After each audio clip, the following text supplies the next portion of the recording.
Hi, soulful beings. Welcome to Sitting with Ourselves. This podcast space is for the deep discussions and reflections on many different aspects and areas about life and ourselves. From psychology, mental health and well-being, to philosophy, life theories and concepts, and topics related to our society and beyond our world on Earth, we'll have conscious conversations with thought-provoking perspectives. This is our place of being, healing, and staying grounded with our souls. Hello again, soulful being. Welcome to another episode of Sitting with Ourselves. In today's session, we'll be talking about burnout, how we can identify it, and what we can do for our well-being in regards to this, both preventative and in response. Let's get straight into it. The first thing to start off this conversation topic is explaining what exactly is burnout. Burnout is a state of emotional, mental, and physical exhaustion that develops when long-term stress and constant pressure exceeds your ability to cope.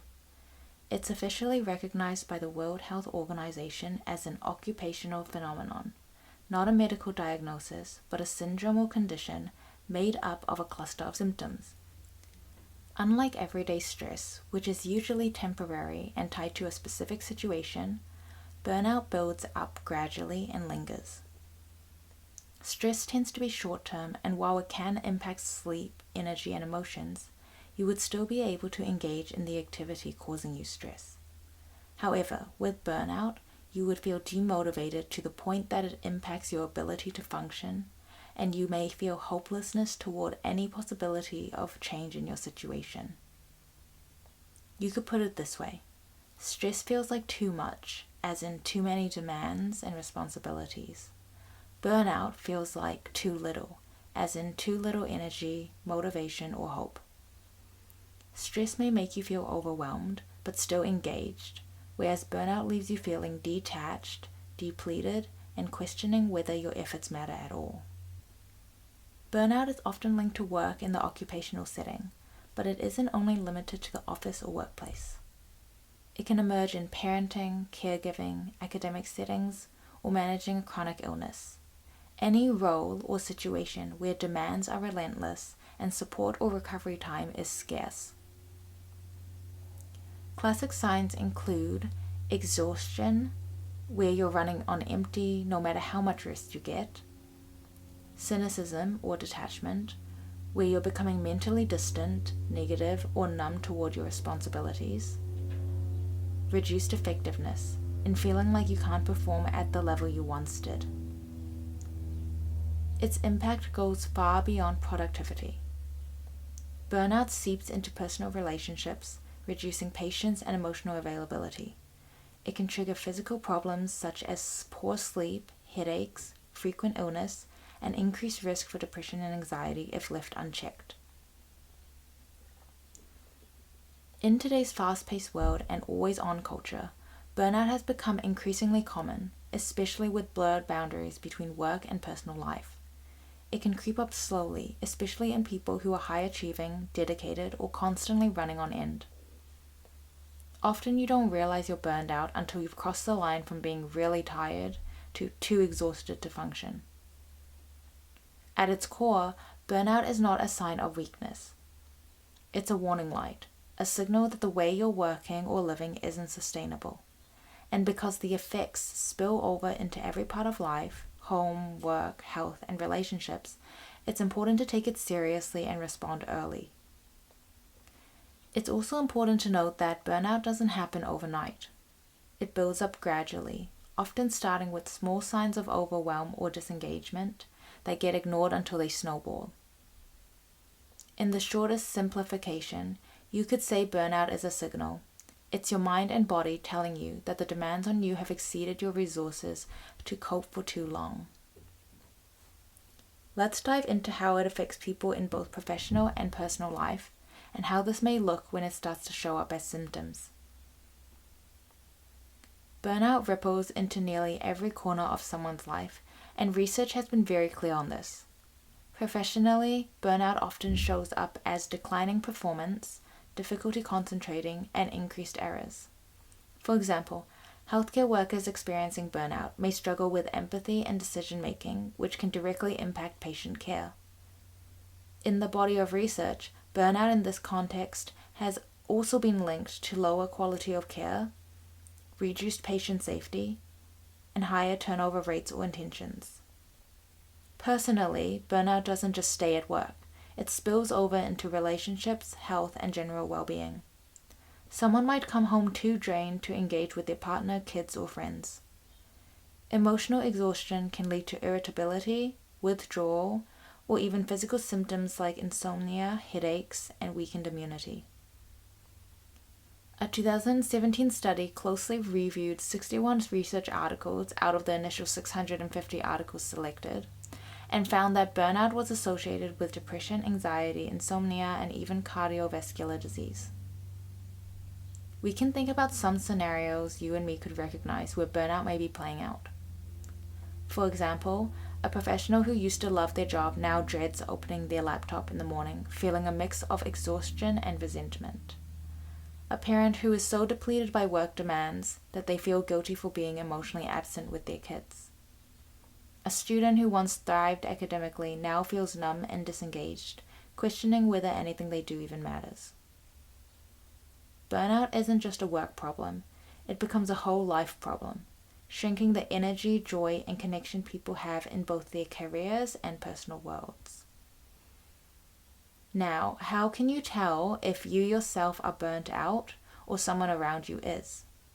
It's important for us to also be able to identify how burnout may look like or show up in ourselves and others. However, we need to note that it's also unfortunately something that's difficult to catch earlier on until it gets worse.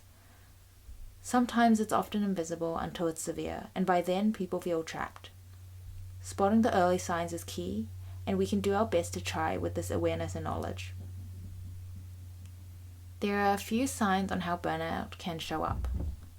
Physical signs. This can look like constant fatigue, even after rest, frequent headaches, stomach issues, or muscle tension, changes in sleep, for instance, insomnia or oversleeping, getting sick more often due to lowered immunity.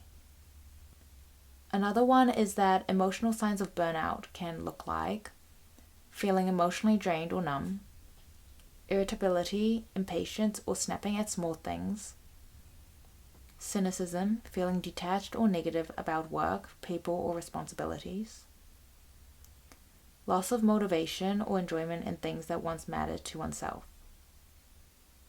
And thirdly, cognitive or behavioral signs could look like difficulty concentrating or remembering details, procrastination, reduced productivity, or making mistakes more often, withdrawing from colleagues, friends, or family, relying more on coping crutches such as alcohol, caffeine, doom scrolling, or comfort eating. When we observe this in others, it can look like a colleague who used to be engaged and collaborative suddenly becoming withdrawn or negative, or a friend who starts cancelling social plans because they're too tired week after week, or a parent who goes through the motions but seems emotionally checked out. What makes burnout tricky is that many of its signs mirror depression or anxiety. The key difference is context.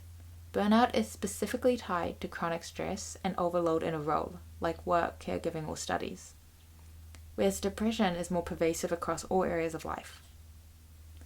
Let's do a quick self-check right now with a scenario. Let's say if you wake up on Monday morning, constantly feeling dread, exhaustion, or indifference, and not just once in a while, but regularly or even every week, and it doesn't go away or doesn't ease with time or rest, that may be something worth paying attention to. And just with this scenario example I'm getting you to think about, there may be the experience of the Sunday scaries or case of the Monday blues that could pop up in your mind, which is a common phenomenon with working that workers have termed. Briefly, Sunday scaries are the anxious, uneasy feelings that show up on a Sunday evening as you anticipate the upcoming work week. Monday blues are the low mood, lack of motivation, or sluggishness you feel at the start of the work week, usually fading as the week progresses. The difference between these versus burnout would lie in the intensity, persistence, and recovery. Sunday scaries and Monday blues are common and usually short-lived. They show up as a bit of anticipatory stress before the work week starts. Nerves about deadlines, meetings, or a busy schedule. But once you get into your day or week, the feelings tend to ease. You might still find yourself engaged, motivated, and able to shake off the nerves. Burnout, on the other hand, doesn't lift once the week begins. The dread, fatigue, or indifference is constant and ongoing. Even after weekends, holidays, or a good night's sleep, you don't feel recharged. Tasks that often felt manageable or meaningful now feel pointless, overwhelming, or completely draining.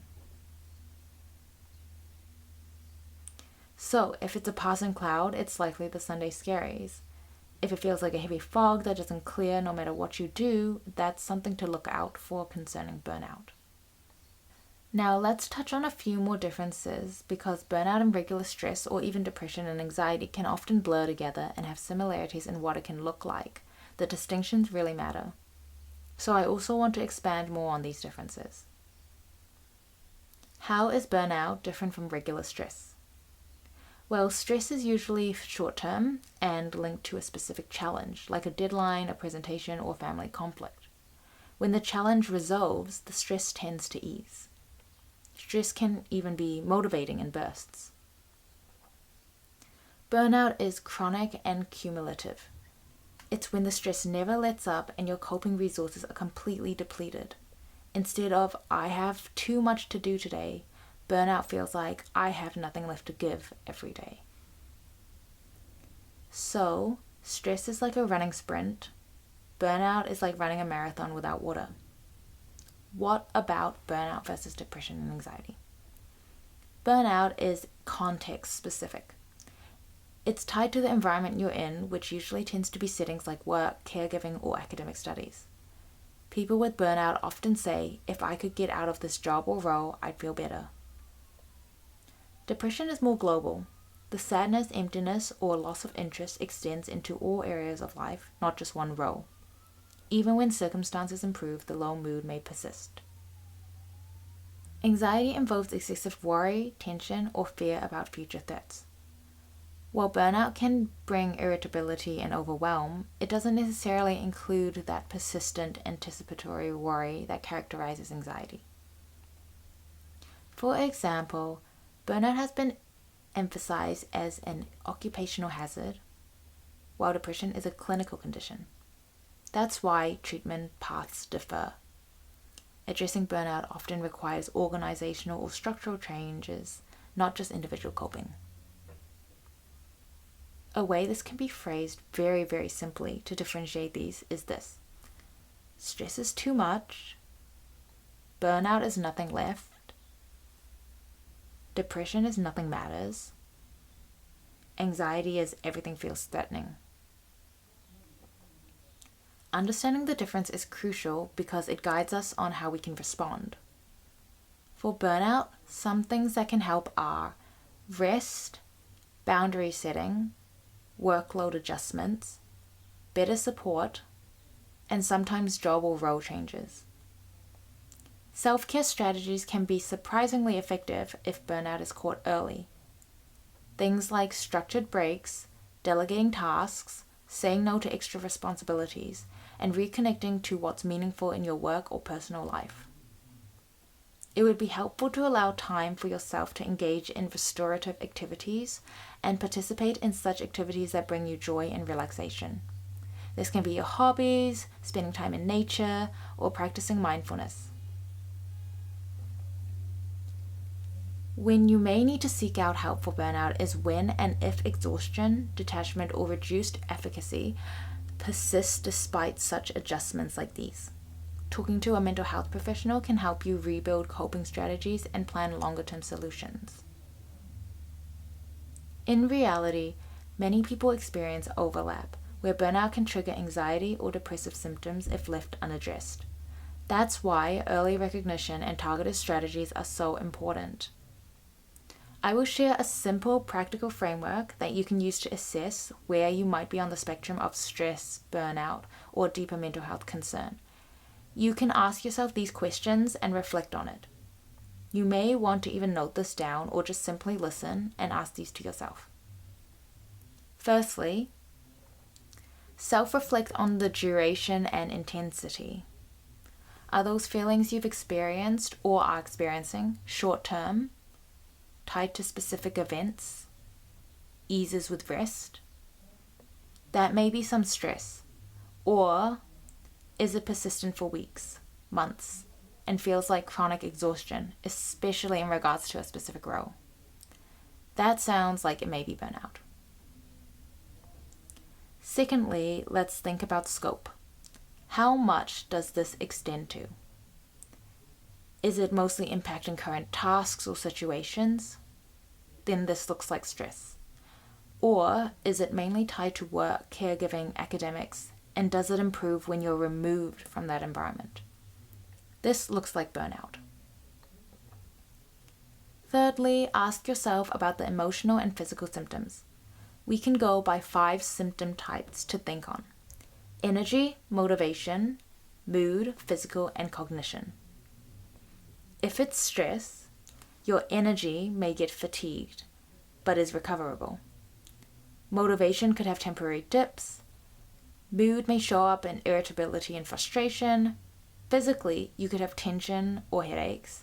And cognitively, you may have difficulty focusing temporarily. However, if it's burnout, your energy could be shown in chronic exhaustion. You have a loss of motivation at work or in your role. Your mood could be cynical and detached. Physically, you may have sleep problems and frequent illness. And cognitively, show signs of forgetfulness or have reduced performance. Lastly, it's time for us to look at the improvements with rest or change. Do you usually improve after a break or solving the issue? You may have been feeling stressed. Or, what about improvements for you after rest or boundary setting? Does that help? It may be burnout here, if not, but to check on full recovery. This may require structural changes or role adjustment. So also reflecting on that can determine if the setting or environment is what's impacting you. For example, you could imagine if you removed all work role pressures for a week, would you feel recharged and engaged again, or would you still feel exhausted, hopeless, or anxious? If you would feel recharged, it might be stress, but if you would only feel some relief and still lingering fatigue or disengagement, it might likely be burnout. This framework and self-reflection of questions can help us differentiate our experiences and take appropriate action early or as soon as we spot it. This can also help prevent burnout from spiraling further. In the instance that burnout has already been happening, we may need to have a few strategies to use before burnout gets worse. Let's think of this as some tools for burnout first aid that we can use immediately with a simple, repeatable, self-checking framework. It's something any one of us can do weekly to catch burnout early before it's severe. In the instance that burnout has already been happening, we may need to have a few strategies to use before burnout gets worse. Let's think of this as some tools for burnout first aid that we can use immediately with a simple and repeatable self-checking framework. It's something any one of us can do weekly to catch burnout early before it's severe. Here are 5 things we can do instantly if we notice burnout in ourselves, or others too. 1. Set micro boundaries at work or home. Even small changes like turning off notifications for an hour, taking a lunch break away from screens, or saying no to one non-essential task can relieve stress and prevent depletion. 2. Recharge breaks. Schedule 10 to 15 minutes daily for something restorative. A short walk, listening to music, mindful breathing, or journaling about one positive thing. These are some examples that you can do during your 10 to 15 minute break, or you can just completely zone out, look at the view. 3. Reconnect with meaning and purpose. Remind yourself why you started the role or responsibility in the first place. Reflect on tasks that feel meaningful versus purely draining. Perhaps focus more on those that give you that sense of meaning and purpose. 4. energy audit. Keep track of when during the day or week you feel energized versus drained. Use that insight to plan your workload and prioritize tasks that require high focus. And 5, support system check. Talk to someone you trust about how you're feeling, friends, family, or colleagues, because burnout thrives in isolation. I also think these are good actions we can do to prevent burnout and check in with ourselves and reduce the risk of burnout developing or worsening. These might be habits you could build into your schedule, weekly or monthly or whenever you'd like to use this framework. Another tool we can use to self-check burnout is a simple 5 to 10 minute reflection where we can record and keep track of. Or as a part of your regular journaling if you already do that. You can note these down maybe once a week, which can help catch early warning signs of burnout. Let's write it down together now if you'd like to join in and use this self-check and reflect tool in future. 1.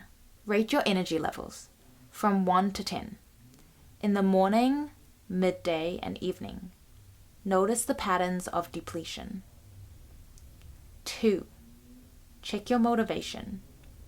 So, how interested or engaged are you in your main responsibilities? Rate this from 1 to 10, where 1 is completely disengaged and 10 is fully motivated. 3. Observe your emotional state. Note signs of irritability, cynicism, or emotional numbness. 4. Physical well-being. Are you experiencing sleep issues, tension, headaches, or frequent illness? These would be useful to note down. 5. Recovery check. After rest or weekends, do you feel rejuvenated or still drained? And 6. Action reflection. This can be one small boundary, break, or meaningful task you can implement next week to restore energy. So using these 6 headings and questions and ratings, you can keep a simple journal or digital note to track these. Over time, you'll start to see patterns emerge, which can help in giving you an early warning before burnout escalates. As it doesn't appear suddenly and slowly builds up, pausing weekly or daily to check your energy, motivation, physical and emotional well-being is a significant step and intentional restorative action that you are taking to stop burnout in its tracks. Honestly, go you for looking after yourself and your well-being. I really hope these small tools are useful, and I'd love to hear how it goes for you if you start using these. Please do let me know in the comments. I'm always happy to hear your thoughts and stories. Now, extending a bit more on these tools we've gone through together that can help with identifying burnout and catching the signs or symptoms earlier on, I would like to share some more practical strategies based on some studies that have shown to help prevent or alleviate burnout. And you can do this for yourself and help others too with it. So I've just got 2. 1 is mindful self-compassion can be an antidote to burnout. There was a 2023 study that explored the effectiveness of mindful self-compassion in reducing burnout among mental health professionals. The research found that mindful self-compassion practices significantly decreased burnout symptoms by enhancing emotional resilience and self-kindness. Self-care is a preventative action that's intended to promote well-being, harmony, and balance.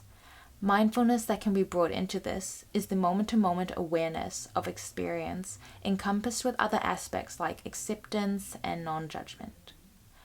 So mindful self-compassion practices promote adaptive coping skills because they involve self-awareness and treating oneself with care and understanding rather than harsh judgment. This was shown to be effective in reducing burnout symptoms. 3 areas for practical tools we could use is daily mindfulness practice, where we engage in mindfulness exercises such as meditation or deep breathing for 10 to 15 minutes each day. This can also be incorporated into the practical tool I mentioned earlier with your scheduled breaks, or however long you would like to do. It doesn't have to be 10 to 15 minutes. You could do 30 minutes if you wanted to. or even just 5 minutes if that's the amount of time you can make for. And use this time to cultivate present moment awareness and reduce stress. Next is self-compassion exercises, where we practice self-kindness during moments of failure or difficulty by acknowledging our shared humanity and avoiding self-criticism. And lastly, emotional awareness, where we can regularly check in with our emotions to identify signs of burnout early and take proactive steps to address them. Just like using the tools I mentioned previously as examples of checking in with ourselves and how our well-being and health is going. And now moving on to 2, moderate exercise or physical activity to reduce burnout. I think a lot of these examples and actions we can take are already a given, as in you're likely to be listening to this and be well aware that these have proven health benefits. And we can link that in here to burnout as well. So let me keep this one short because everyone knows exercise is good for you. A research study looking at the relationship between employee physical activity intensity and workplace burnout found that those who engaged in moderate exercise experienced lower levels of emotional exhaustion, thus effective reduction in burnout, and higher personal accomplishment scores. So it's quite clear here on what practical actions we can take. This can be regular physical exercise, where we can incorporate moderate intensity exercise routines such as brisk walking, cycling, or yoga into our daily routine to boost mood and energy levels. And the second point is that it's important to take scheduled breaks. You can take short breaks throughout the day of work to engage in physical activity, helping to reset and refresh your mind. And helpful to not go on your phone as well, as this would keep your brain overstimulated with everything on the device. So maybe spending some time in nature or reading a book can be examples of what you do in these scheduled breaks. By integrating these research-backed strategies and tools into your routine, we can effectively prevent and manage burnout, leading to improved well-being and productivity. Just wanted to add an extra gentle note that rest is productive too. You don't always have to be doing things all the time, and I know that's hard for a lot of people because we feel like we're wasting time or not being productive, which is a whole nother topic that we could get into later on. But yes, gentle reminder that resting is also productive. I hope this has been insightful and you can take away something from this session of learning and understanding. I sure did so myself when reading and learning more about this topic. Before we wrap up, let's finish with a key takeaway that I hope is helpful for you to walk away with today after listening to this discussion.